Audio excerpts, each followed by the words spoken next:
3월 27일 금요일 아침입니다.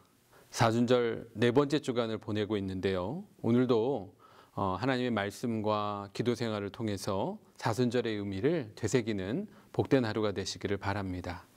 코로나19로 여러 가지 힘든 상황이시지만 신실하신 하나님을 더욱더 바라보실 수 있는 저와 여러분 모두가 되시기를 축복합니다.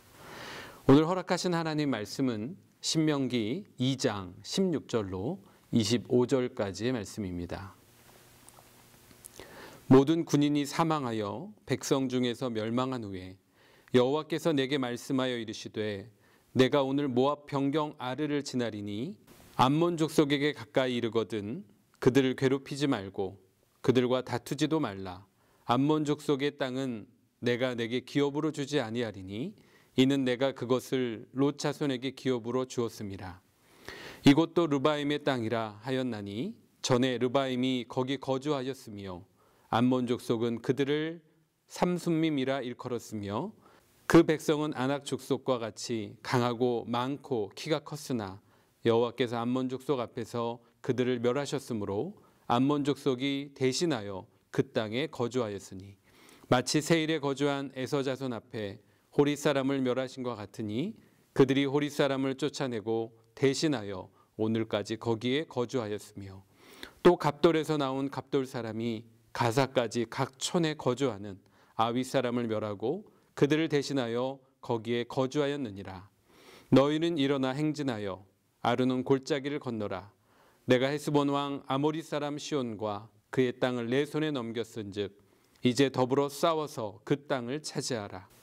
오늘부터 내가 천하 만민이 너를 무서워하며 너를 두려워하게 하리니 그들이 내 명성을 듣고 떨며 너로 말미암아 근심하리라 하셨느니라. 아멘. 신명기서 1장에서 광야 40년 방황 생활의 원인이 되었던 가데스 바네아 반역 사건을 살펴보았습니다. 그러나 에돔 산지를 중심으로 했던 38년간의 방황 생활에 대한 내용은 생략되었죠. 곧바로 출애굽한 지 40년 되었던 이스라엘이 본격적으로 가나안 정복을 시작하기 직전에 치루었던 전쟁에 관한 내용을 모세가 회상하고 있습니다. 특별히 이 장에서는 가나안 정복 전쟁에 임하면서 침탈해서는 안 될 민족들이 소개되고 있는데요. 에돔 족속과 모압 족속과 암몬 족속과는 평화의 관계를 유지할 것을 명하셨습니다. 이처럼 이스라엘은 하나님께서 인정하시는 자들과 평화의 관계를 유지해야 했고 또한 하나님이 저주하시는 자들을 끝까지 진멸해야만 했습니다. 그런 점에서 우리 믿음의 성도들도 이스라엘과 마찬가지로 하나님의 뜻을 순종하는 자여야 하고 그 뜻을 실현하는 하나님의 일꾼인 줄로 믿습니다. 오늘의 본문의 말씀을 중심으로 신실하신 하나님을 바라보십시오라는 제목으로 하나님의 뜻을 온전히 따르는 자들이 갖추어야 할 마음의 태도가 무엇인지 두 가지로 살펴보도록 하겠습니다. 그 첫 번째는 하나님께서는 시련과 연단을 통해 성숙시키십니다. 이스라엘은 광야에 험난했던 산악 지역을 중심으로 무려 40년 동안 유랑세월을 하게 되었습니다. 그리고 이 기간 동안 가데스 바네아의 반역 사건에 가담했던 20세 이상의 성인들은 모두 죽임을 당하게 되었죠. 그렇기 때문에 이스라엘에서 새롭게 태어났던 신세대들은 매일매일 죽어가는 주위의 어른들의 시체를 목격하며 하나님께 대한 불순종의 대가가 얼마나 무서운지를 철저히 깨닫게 되었습니다. 이제 가데스 바네아에 대한 반란의 사건에 대해 9세대에 대한 하나님의 징계가 끝나게 됩니다. 그리고 이스라엘의 신세대가 약속의 땅 가나안을 정복할 때가 되었는데 이때가 출애굽한 지 꼭 40년이 되는 해였습니다.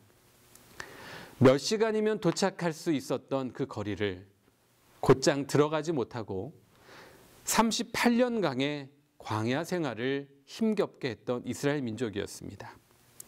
하나님에 대한 불신앙의 결과로 엄청난 대가를 지불한 결과를 보게 됩니다.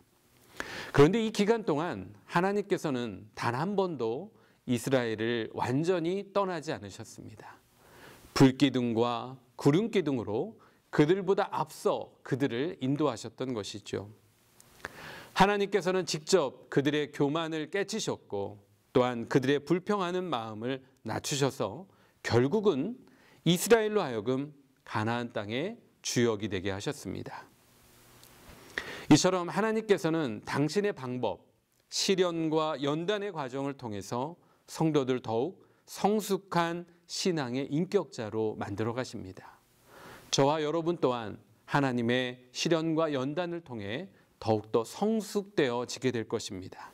이와 같은 하나님의 크신 은혜를 저와 여러분이 함께 경험하면서 우리 모두가 다시금 신실하신 하나님 앞으로 나아가기를 소망합니다. 오늘 생각해 보아야 할 두 번째는 하나님께서는 모든 민족의 하나님이시다라고 하는 것입니다. 오늘의 본문 19절의 말씀입니다. 암몬 족속에게 가까이 이르거든 그들을 괴롭히지 말고 그들과 다투지도 말라. 암몬 족속의 땅은 내가 내게 기업으로 주지 아니하리니 이는 내가 그것을 롯 자손에게 기업으로 주었음이라. 아멘. 이스라엘은 본격적인 가나안 정복 전쟁에 앞서서 이 가데스 바네아의 교훈을 듣게 되었습니다. 특별히 오늘 암몬 족속은 아브라함의 조카 롯과 그 두 딸 간에 생긴 자손들이었습니다.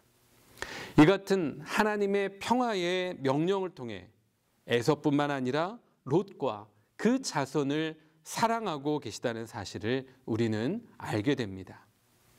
특별히 하나님께서는 그들과 맺으셨던 언약을 잊지 않고 계셨죠. 이처럼 하나님께서는 언약 백성이었던 히브리인들의 하나님이실 뿐만 아니라 언약 밖의 인류, 이방 모든 민족의 하나님이시며 주관자이신 줄 믿습니다. 주님의 몸된 교회와 성도들은 하늘 가나안이라고 하는 목표를 향해 나아갑니다. 그래서 저희 모두가 하나님의 군대이며 그리스도의 군사인 것이죠. 이 행군의 길에는 결코 싸우지 말고 품고 형제로 삼아야 할 대상들이 있고 또한 끝까지 철저하게 멸해야 할 대상들이 있습니다. 그렇게 더욱 하나님께서 허락하신 지혜를 통해 우리의 삶이 구별되기를 소망합니다. 사랑하는 성도 여러분, 하나님께서는 한 번 약속하신 것을 끝까지 지키시는 신실하신 분임을 믿습니다. 우리 모두가 하나님의 그 성품을 닮아가는 저와 여러분 모두가 되기를 간절히 소망합니다. 각자의 자리에서 신실하신 하나님을 바라보실 수 있는 그리고 그것을 삶으로 증명해낼 수 있는 저와 여러분 모두가 되시기를 주님의 이름으로 축원합니다.